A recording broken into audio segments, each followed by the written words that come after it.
Hello everyone, I'm Lao Gao. Today, we'll discuss the highest IQ in human history.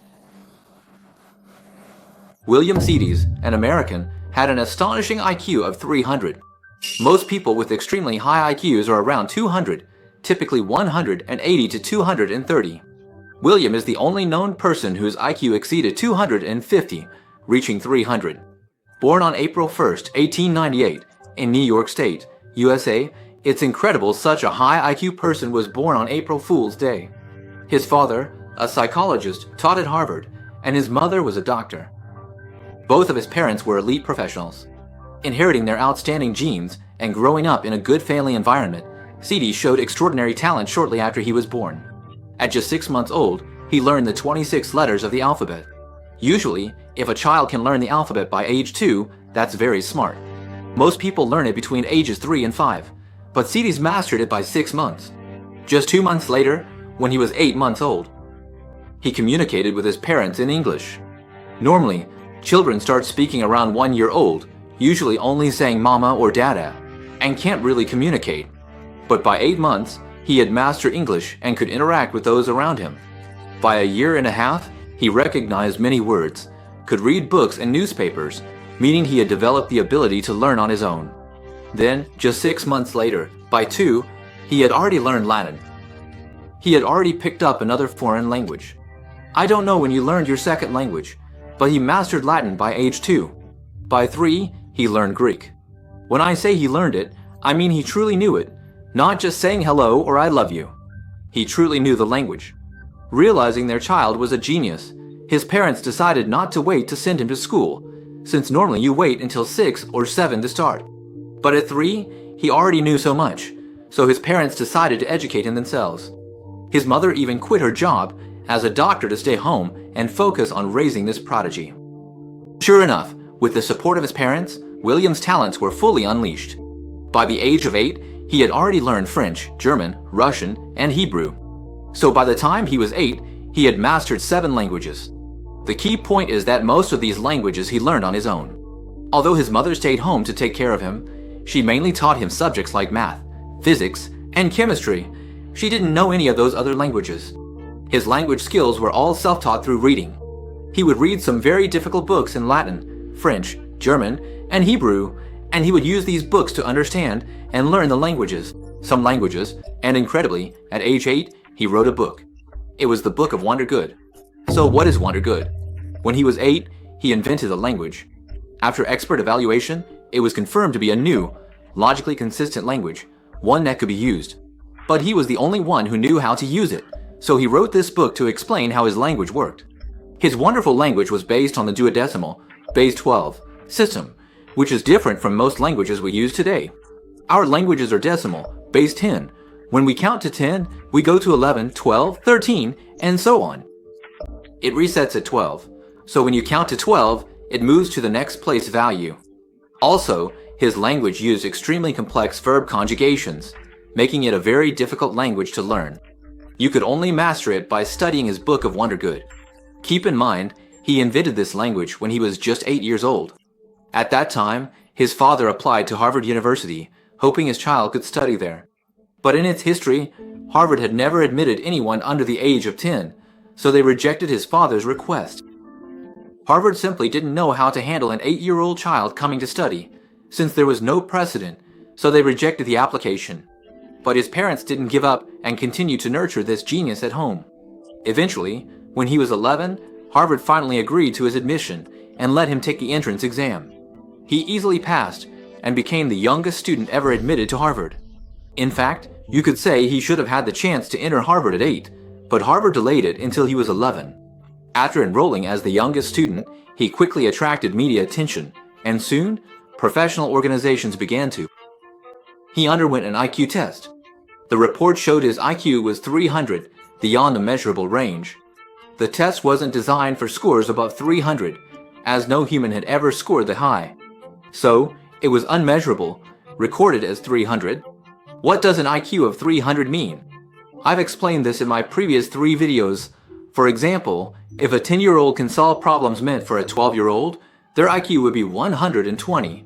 You just divide mental age by actual age.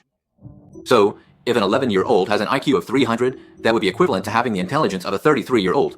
But honestly, a 33-year-old doesn't necessarily feel like they have such a high IQ, right? So, that way of understanding it isn't quite right. The correct way to look at it, in my opinion, is this. When he was 11 and had an IQ of 300, it was more like having the intelligence of a 22-year-old with an IQ of about 150. At 11, he solved problems challenging a 22-year-old college graduate with an IQ of 150, including complex math. His test results shocked the US. Major American media reported he might be humanity's highest IQ person, which is true. To this day, he holds the highest recorded IQ. After entering Harvard, he received much media attention. At 16, he completed all college courses and graduated smoothly with excellent grades. He went straight into Harvard Medical School to do research. Normally, graduating from college is considered the beginning of everyone's adult life. With such a high starting point, you'd think his life would be unimaginable. But looking at how his life turned out, graduating from college might have actually been the peak of his life. After he entered Harvard Medical School, it's said that he was bullied by those around him, mainly because he was so young. He started med school at just 16, while everyone else was an adult. He was like a child among them, but his IQ was clearly much higher than everyone else's. So, it was hard for him to fit in with that group. Of course, there might have been actual bullying as well.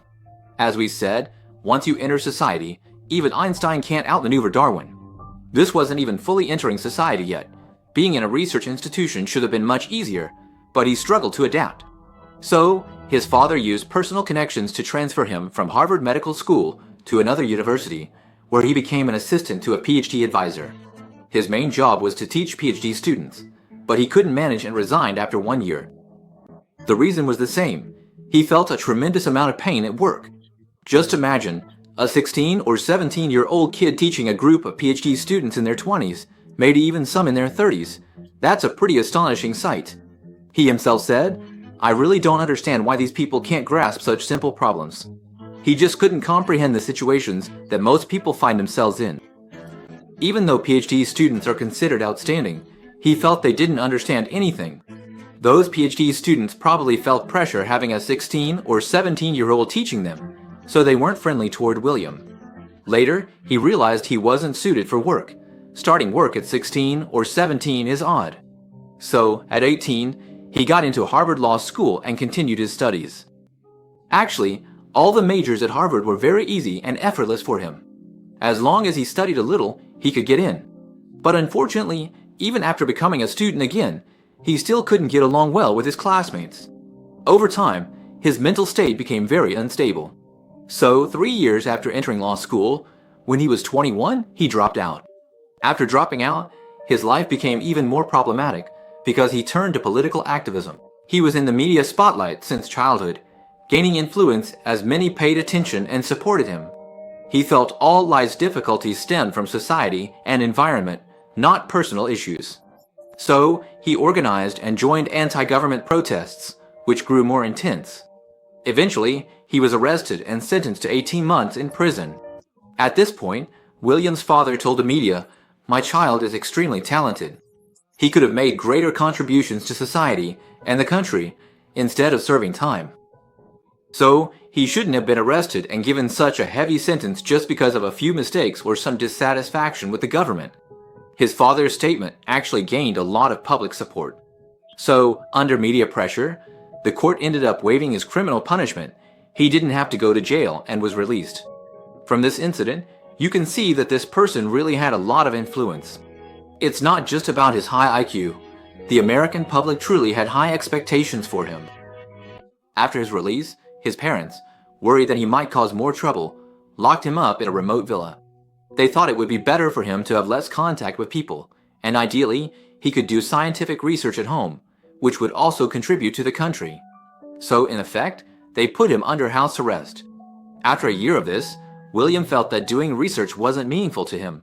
He just wanted to be an ordinary person. So after he promised his parents, they let him go. After leaving home, William found a job as a warehouse manager at a small company in New York. He was a genius. Most geniuses, those with IQs between 150 and 200, usually have just one special talent, like being a math prodigy, a physics whiz, an art genius, or a musical prodigy. But he had two. His talents were in math and language. To avoid drawing attention to his abilities, and to keep others from discovering his special talents, he chose to work as a warehouse manager. To completely avoid revealing his identity, he even used a fake name. He attracted a lot of public attention, and many knew who he was. But even so, he was discovered by the media. Being discovered wasn't the worst part. The real issue was that once one media outlet found out, others quickly followed, publishing many articles. Headlines included, "A genius with super high IQ ends up working in warehouse management," or "The fall of a genius." Because of this, he had no choice but to change his name and find a new job. It's said that in the end, he changed jobs and named 7 or 8 times during this period. Using fake names, he wrote many research papers, some on black holes, some on physics, some on mathematics. He even solved a few math problems. Many years passed. William, due to constant media tracking, was never able to settle. Psychological pressure built. He decided to sue media outlets for harassment. After a 7-year trial, the court ruled it wasn't harassment, believing William was a public figure, and media had the right to report normally. So William lost the lawsuit. Not long after, he fell into severe depression. In fact, he may have been depressed throughout those 7 or 8 years. Less than 2 years after losing the case, in 1944, William suddenly died of a cerebral infarction at 46, very young.